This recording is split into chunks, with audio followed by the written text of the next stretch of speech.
Jai Hind students, welcome to my YouTube channel, and today we will be discussing, or rather we will be starting the topic applications of Biot Savart law.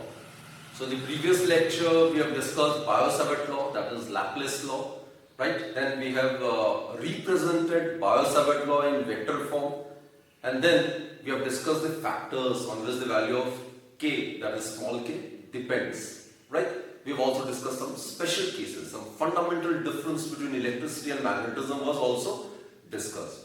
Now it's time for the applications of Biot Savart law, right? So first application is, we will try to find out the mathematical formulae for the magnetic field at a point due to a straight current carrying conductor, right? Due to a straight current carrying conductor. So magnetic field at a point due to a straight current carrying conductor. This is the first application of Biot Savart law or Laplace law. So this is our objective. This is a straight conductor. There is suppose a straight current carrying conductor. Let us consider these two be the endpoints. This is A and this is B. These are the two endpoints, and current I let be flowing in the direction from A to B. It's a straight conductor. Right? Let us consider an elementary portion over here. We can represent this elementary portion to be PQ and its length is dl. Now look, if PQ is measured along the direction of the flow of current, then as you are aware students, IDL, it becomes a current element. It is treated as a vector quantity. Right? So suppose this is the center of the elementary portion. And this is the observation point. Let us consider this to be the observation point where the magnetic field is to be determined. Right? So, this distance from the center of the elementary portion to the observation point was considered to be R. And students, you must remember, this is angle theta. This angle is represented by theta. It is the angle which the direction of flow of current makes with the line joining the center of the elementary portion to the observation point. Clear students? And as per Biot Savart law,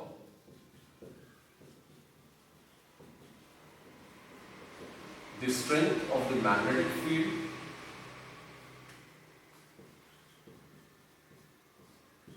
at any arbitrary point due to this small current carrying elementary portion is given by mu naught over 4 pi I dl sin theta divided by r square, this distance divided by r square, right?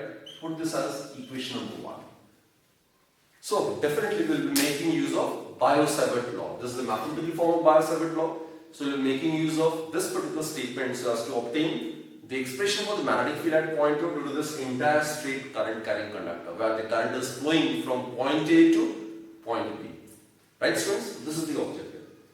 Now look students, if we integrate it directly, then we will face many problems because there are various variables. R is a variable. If you consider a small elementary portion over here, then its distance from this arbitrary point will be different from this distance.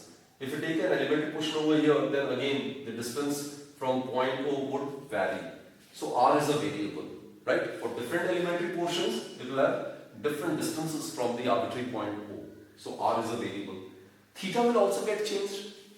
If you consider an elementary portion over here, then this will be angle theta. It will be different from this value. So theta is also a variable. Then obviously length of the elementary portion dl, that's also a variable, isn't it? So we need to convert it into a single variable so that we can then integrate it by taking suitable limits. So students, before we do the integration, we need to convert this theta, we need to convert dl and r in terms of some constant value. So what to do is, if we drop a perpendicular from point O like this is a perpendicular. Let us consider this to be A. Now look, wherever you can consider the small elementary portion, but the perpendicular distance of the observation point from the straight current carrying conductor will always remain A. So A is constant. A is the perpendicular distance of the observation point O from the straight current carrying conductor. Wherever you consider this elementary portion, this A will remain constant. So our first mission would be to convert dLr in terms of small a. And then we need to consider these two limits. These are the two endpoints of the straight conductor. So this can be considered to be the reference line. So consider this to be angle phi. Consider this to be angle phi. So we will try to represent theta in terms of phi, so that suitable limits can be taken in terms of the two endpoints of this straight current carrying conductor. Right, students? So that's our first objective. And thereafter substituting all these values over here, and in the last step we will integrate it by taking suitable limits. So students, let's proceed. Okay. First and foremost, it's a right angled triangle, and also if this is DL, then this portion may be considered to be L.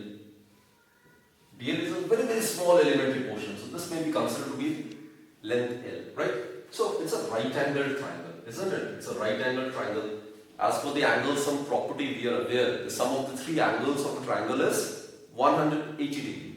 So what you get is theta plus phi plus 90 is equal to 180. Therefore, theta plus phi is equal to 90, or theta is equal to 90 minus phi. Clear, students? So, what about sin theta? We need to change these three. We need to change sin theta, dl and r square in terms of phi and a. So let's change sin theta first. So what about sin theta then? It would be equal to sin 90 minus phi, and that will give us cos phi. Put this as equation number 2. So theta has been converted to phi, right? In terms of which the limits will be taken later on. Okay, now let's consider dl. So this is L and this is A, which is the constant. So L needs to be represented in terms of A. So in right angled triangle, consider tan phi.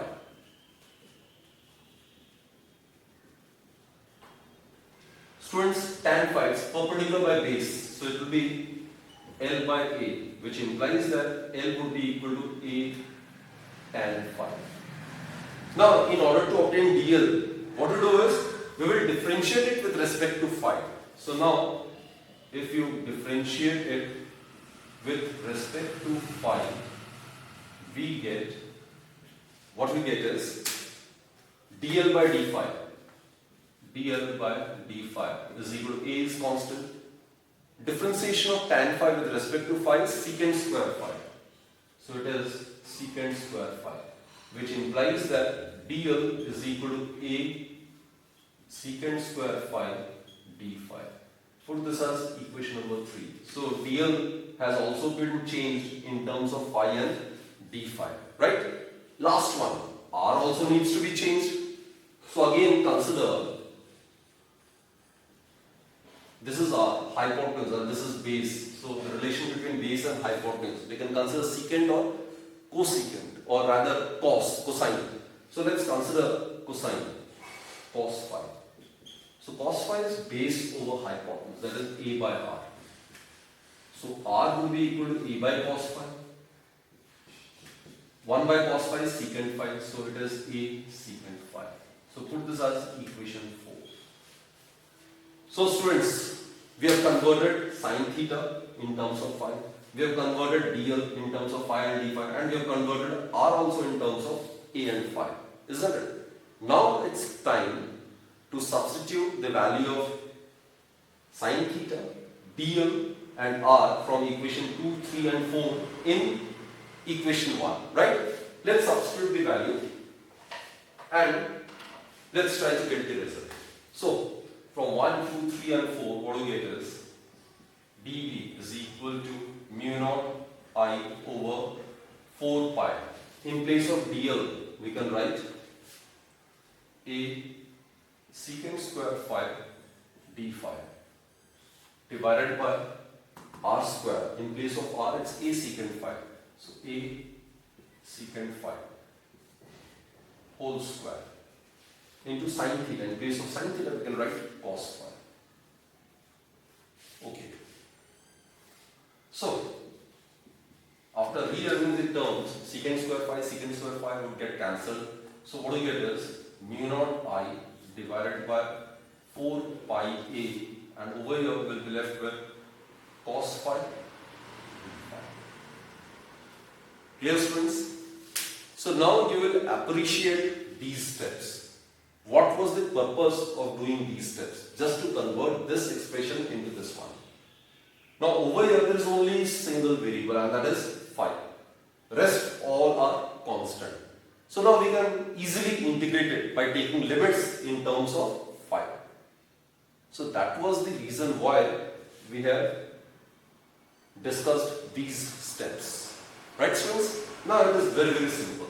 So total magnetic field at point O due to the straight current carrying conductor from A to B, it would be given by integration of dV. So constant term, it can be taken outside the integration. Integration of cos phi d phi. A, as I have told you, students, it is constant. It is the perpendicular distance of the observation point from the straight current carrying conductor. Right? So cos phi d phi. So we need to integrate it, and we need to take suitable limits. So let's consider the limits. Now, as I told you, this is the reference point, and these are the two endpoints. So, with respect to this reference line, the angle which it makes with this endpoint may be assumed to be phi 1. And let us consider this end makes an angle phi 2 with respect to this reference line. Right? Now, students, look, this is the reference line. This is the reference line. Phi 2 is measured in the clockwise direction, phi 1 is measured in the anti-clockwise direction. So using sign convention, one is to be taken as negative while the other is to be taken as positive. If clockwise is considered to be positive, then it will be plus phi 1, and then anti-clockwise will be considered to be minus phi 1. So students, phi 1 and phi 2 are the angles which the endpoints of the conductor makes with this reference line. Clear? And why phi 1 is being taken as negative? Because it's measured from the reference line in the anti-clockwise direction, in a direction opposite to which the angle phi 2 is measured. So the limits would be from minus phi 1 to plus phi 2. So let's solve it, students. Okay, what we get is net magnetic field, it will be mu naught I divided by 4 pi a. Integration of cos phi, it is sin phi. Integration of cos phi is sin phi, and the limits are minus phi 1 to plus phi 2. So we get mu naught I divided by 4 pi a, upper limit minus lower limit. So sin phi 2 minus sin minus phi 1. Now as you are aware, sine is an odd function. Sine minus theta is equal to minus sine theta. So it will be minus sine phi 1. Minus minus will become plus. So this is the master expression for the magnetic field at a point due to a straight current carrying conductor. This is the expression for this particular article, which is the magnetic field at point O due to this straight current carrying conductor. So students, I hope you have understood this article. So essentially you need to keep in mind to change r, dl and theta in terms of a and phi. A, remember, it's the perpendicular distance of the observation point from the straight current carrying conductor. Phi 1, phi 2 are the angles which the endpoints of the conductor makes with this reference line. Right? So now we will discuss the special cases. Once we are over with the derivation part, we need to discuss the special cases. So let's discuss case 1. Case 1 is when we are dealing with a straight conductor only, but when both the ends of the straight conductor extends to infinity. So we are going to find out the expression for the magnetic field at a point due to an infinitely long straight current carrying conductor. both the ends extending to infinity. Both the ends extending to infinity. So let's try case 1.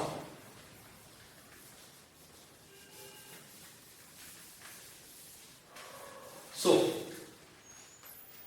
let's discuss case 1. These are the special cases.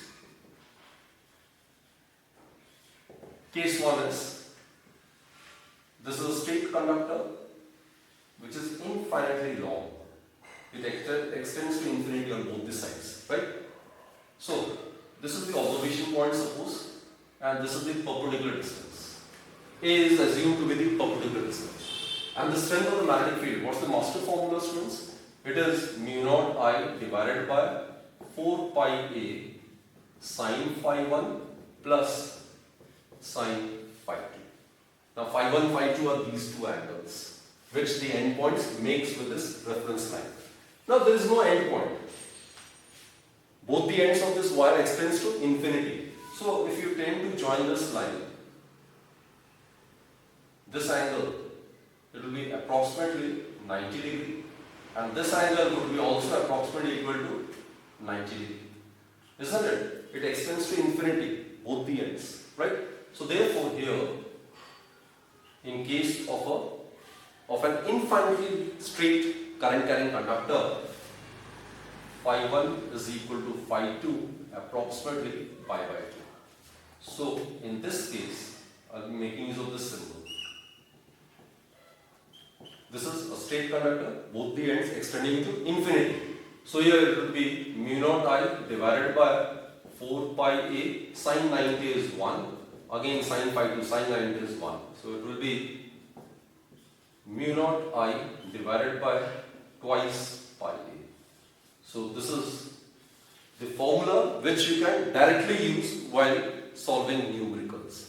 For an infinite long straight current carrying conductor, the strength of the magnetic field at a point O, which is at a distance A, is given by mu naught I divided by 2 pi A, right?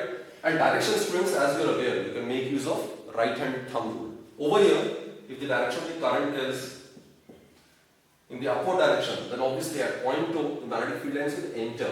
So at this point, the direction of the magnetic field is perpendicular to the plane of the board and directed inwards. So this was case 1. Right? Now let's consider case 2. Case 2 is, again, we'll consider infinite long straight conductor. But the difference is that here the current carrying conductor will extend to infinity only from one end, while the other end is assumed to be fixed. Right? So, case 2. I'll draw a diagram for you. This is the case. This is a straight conductor. It will extend to infinity, and this is where the observation point is. Suppose this is point A and this extends to infinity, and this is the perpendicular distance. This is A, and current is flowing along this direction. We know that magnetic field due to a straight conductor whose endpoints are A and B is given by this formula. Just now we have discussed, right? Here, one end of the conductor is fixed, the other end extends to infinity. So in this case, phi 2 would be 90 degree, this angle would be approximately 90 degree, while this end, while the other end, it is just in front of the observation point. So what is the other angle which it makes? That is 0. So this angle phi 1 would be equal to 0. So substituting this values over here, what we get is magnetic field in this case. Look, this is the symbol I am making use of. This signifies that one end of the conductor is fixed while the other end extends to infinity, right? So it will be given by mu naught I divided by 4 pi A sine phi 1, that is sine 0, plus sine phi 2, that is sine 90. Sine 0 is 0. So students, what we obtain is, it will give us mu naught I divided by 4 pi A, and sine 0 is 0 and sine 90 is 1. So it will be mu naught I divided by 4 pi A. So this is the formula for the magnetic field at a point due to a straight current carrying conductor whose one end is fixed and the other end extends to infinity. Right? right? There is still another case which we need to discuss. These all formulas will be very much useful while solving numericals. While solving numericals, we need to make use of these formulas directly, right? And regarding direction, if the current is flowing in the upward direction, so at point O, the magnetic field would be directed inwards. So that is represented by this particular symbol. So let's discuss case 3. So case 3 is again for a straight current carrying conductor whose one end extends to infinity like this. Case 3. This is a straight current carrying conductor. Its one end extends to infinity. This is point A. But the observation point is not lying in front of A. It is lying somewhere over here, suppose. And this is the reference line. The perpendicular distance of this observation point from the straight current carrying conductor is considered to be A. Right, students? So, the angle which this end point makes with the reference line, that obviously would be approximately 90 degree. While this end, suppose it makes an angle phi. Right? It will make a finite angle with this reference line. So here, phi 2 would be approximately pi by 2 and phi 1 would be equal to phi. So the formula for the magnetic field is mu naught I divided by 4 pi A and sin phi 1 plus sin phi 2. So this is the basic formula for a straight current carrying conductor. So substitute this value over here. What you get is mu naught I divided by 4 pi A, phi 1, right, phi, so we'll get sin phi, plus phi 2 is 90, so sin 90 is 1. So this one will be the expression for the magnetic field at point 2 due to this straight conductor, right, whose one end extends to infinity, but the other end is fixed and the observation point doesn't lie in front of point A. So students, I hope you have understood the first application of Biot Savart law, which is to determine the expression for the magnetic field at a point due to a straight current carrying conductor. And we have discussed the 3 cases as well, right? So that's it for this lecture. We'll continue with the other applications of Biot Savart law along with some numericals, very, very interesting numericals in the coming sessions. So do join me in my next lecture then. Take care. Bye-bye.